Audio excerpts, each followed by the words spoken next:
Hey everyone, it's Tuesday, or it's Thursday, and we're coming at you with the questions and answers for Lady Macbeth. So let's dive right into it. So the first question was very simple. What happened to Lady Macbeth? Was she acting all guilty? Let's see what you all had to say. So the first person here says, Lady Macbeth is introduced a woman who has ambition, who encourages her husband and makes the plan to murder, but after he became king, everything changed, and he says he doesn't need her anymore. He has his own plan to assassinate Banquo and his son. So she alone and her husband change, and she is alone, and her husband changes, and she feels guilty. She was responsible for what's going on. Very interesting. Lady Macbeth is feeling loneliness and guilt before sharing before she shared everything with Macbeth, and he did not take decisions she wasn't aware of, but after becoming king, he made his own decisions.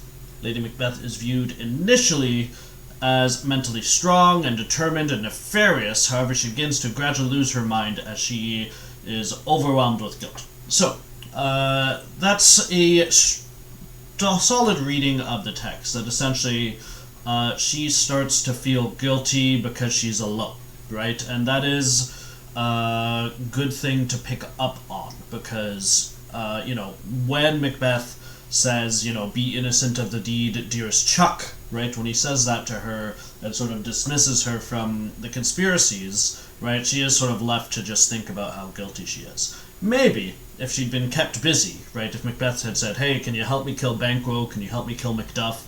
All of that, maybe she wouldn't have gone so crazy, because she would have had something to do. Let's see here. As composed as Lady Macbeth appears, she has a breaking point. The breaking point, I think, was when she witnessed Macbeth's insanity in front of their powerful guests. Watching her partner become unstable caused Lady Macbeth's unconscious mind to become unstable as well, which then affects her conscious mind. Ooh, very good. She begins to question if their actions are justified, even though she is aware they are not. Wonderful answer. So, in this case, that's a solid way of looking at this particular part of the play, right? And I like that you're talking about conscious and unconscious, right? The idea of that, right, is that, every human being has a conscious, right, which is sort of the person you are on the surface, and then there's your unconscious, right, which is sort of your inner self, your inner feelings, and everything like that. They didn't know about those ideas back in Shakespeare's time, right? But a lot of his characters, right, you can say they operate like that, right? There's what they're saying, and then there's what's inside, right? Maybe they're not even being very honest with themselves. Let's see here. Lady Macbeth is feeling guilt more than Macbeth. She was driving her husband to kill the king just to be queen, which was her ambition, right? We need that. Which was her ambition. She became mentally, not mental. Next week, when you guys do the real things, right, as in handing me answers, reflections, right, you do need to check your spelling, right? We'll be talking more about that next week. She tried, not Trey. One thing is, don't trust spell check, right? Spell check will do some things for you, but it won't do a lot. So let's see. She tried to wash her hands to clean blood, so she finally feels guilt that she was responsible for the death of the King Duncan. Yes, so the guilt is catching up with her, right? So that's a solid answer, as much as any, I suppose. I have this nice long answer here. Let's see. At the time when Macbeth sees Banquo's ghost, Lady Macbeth nervously tries to calm him down, and later on she dismisses her guests. However, her guilt soon turns her mad. Very good. Because this is the time that Lady Macbeth was waiting or dreaming to give a speech, to be seen dressed good as a queen, and also to be served. Unfortunately, her dream is spoiled when Macbeth saw Banquo's ghost, right? Starting from this time, Lady Macbeth became depressed and started to listen to her conscience and became different. It's a good sign of Lady Macbeth at this point, I can say, because she looks like she is confessing to God for what she did. Ooh, interesting. Let me pause there, right? Because I think that's an interesting point about confessing to God, right? Because, you know, we can think about this and say, well, is Lady Macbeth feeling this way sort of act of repentance, right? Is she trying to be a bit more good, I guess you can say, right? So this is an interesting point, right? One of your last essay questions, right, which we'll be doing week after next, is going to be just about that, Lady Macbeth, right? And, you know, now that we see her like this, it is possible to say that Lady Macbeth is not a monster, and perhaps even that Lady Macbeth is redeemed, right? That Lady Macbeth isn't as bad as perhaps we thought. Let's see. She also is convinced that she drove Macbeth to do so in Act 5, Scene 1, line 32 to 37. Continuing, Lady Macbeth felt very sad about the death of Macduff's family. As we know, Macbeth didn't tell her he was planning to kill Macduff's family, and Banquo, to prove that Lady Macbeth tries to wash out the invisible bloodstains on her hands, which symbolizes that she is free of the blood of Macduffs. It's a Mac, not Mook, right? Macduff, like M-A-C. All Scottish names have that Mac, or Mick. Anyway. However, she was tormented by nightmares and sleepwalks.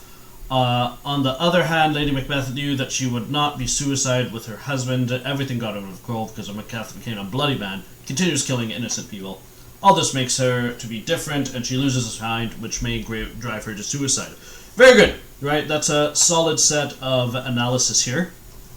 And what you mention about Lady Macduff is important, right? Because we'll remember she was saying the Thane of Fife had a wife, right? Fife is, of course, Macduff.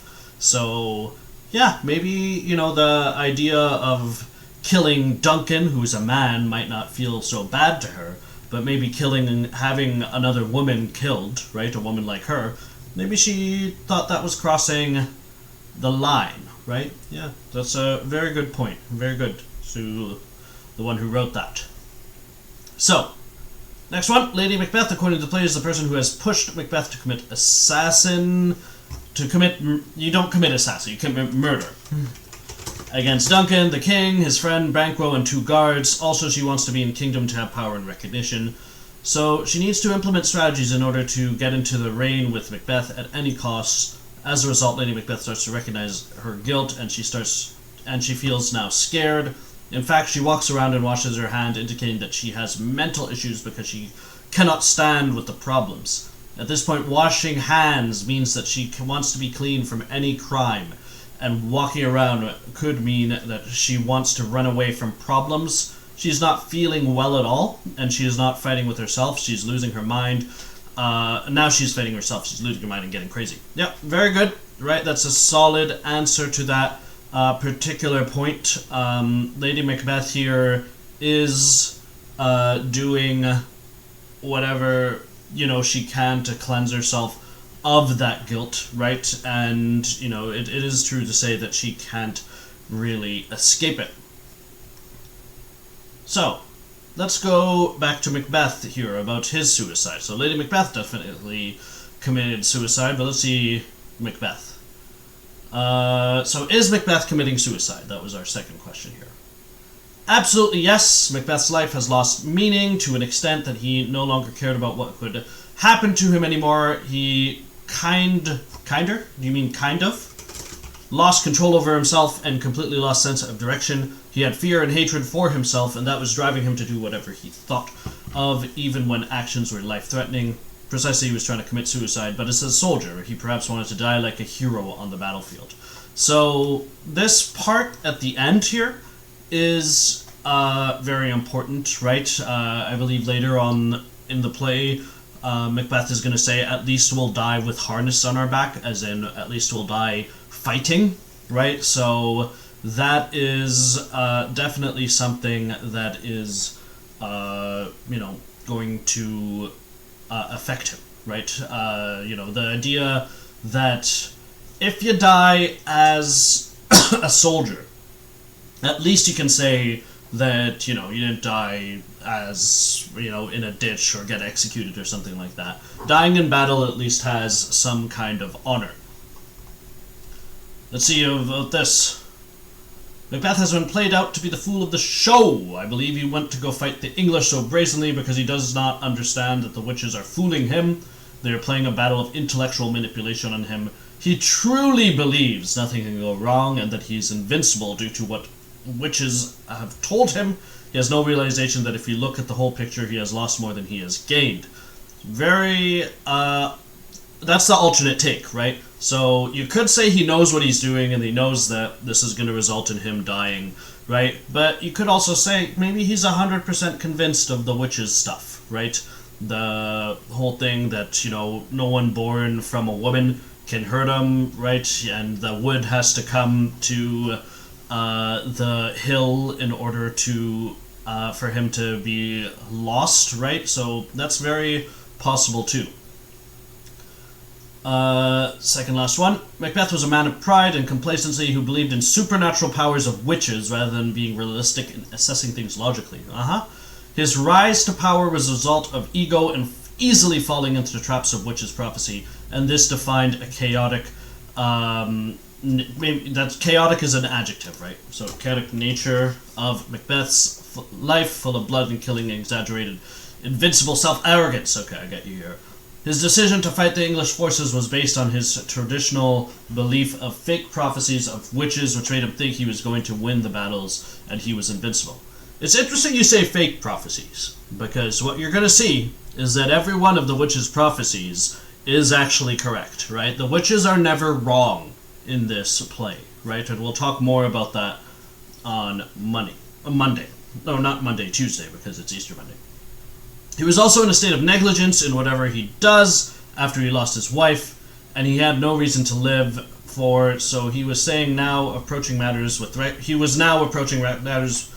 recklessness of saying, if I die, I die, but his pride as a mind of valor was blinding his logic to function. Fair enough. So it is definitely somewhere in there, right? This person is sort of saying all of the above. He's committing suicide, but also he trusts the witches, right? So both of those things are true. So, this next person says, even though Macbeth is heartbroken and feels like he has no reason to continue, he goes into battle because it's in his nature, as he is a brave and a good general. He is confident it's an easy win through the prophecies given to him by the witches. I think he's blindsided by the commotion in his personal life and does not feel danger and proceeds without precaution. So that's adding to it, right? The fact that he's heartbroken, no more Lady Macbeth, means that, he's just sort of throwing caution to the winds and going in for the big fight. Now, one person asked me the question, by the way, two whats? No, only one what needed. What does the second prophecy symbolize? I think you mean the one about no one born from a woman can kill Macbeth.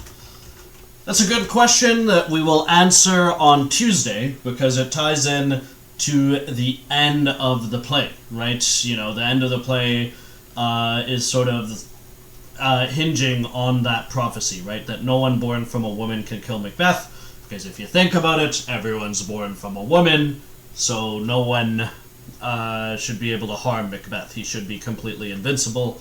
But, well, we'll see how that ends up going. Now, so, very good comments today, guys. I got quite a few today. I'm sorry again if I accidentally skipped you. I'm not trying to skip anyone, but I do get a lot of emails. Next quad, when I'm doing this again, and I think it is going to be all online, I'll probably use a Google Classroom, just so it's a bit more organized. But for now, I'd say this is working, and I have to say that, in terms of participation, I'm very pleased with what you all have been doing. Two matters before we finish up here. So, first of all, does anyone out there need a laptop, right? You can send an email to me. I don't know what the school is doing, but I was told that they're working on something. So if you need a laptop, toss me an email, and I will pass it on to the administration and we'll see what we can do. And my second question, just over the weekend, just tell me, is there any way I can improve the videos, right? One person asked me how I'm making them. I'm using something called Active Presenter, right? And it's a simple program that I'm using. I'm not an expert on it. So if you have any feedback about how the videos are and how I can make them better, just let me know and I will see if I can do that. Anyway, guys, so again, remember, tomorrow, no video. Monday, no video, right? There is going to be a reflection assignment next week. I'll probably give you that on Tuesday. I know I said Monday earlier, but it is a holiday. I shouldn't give you work on holidays. So for now, we're finished, and thanks for watching the videos, and thanks for sending your feedback, and I'll see you guys on Tuesday.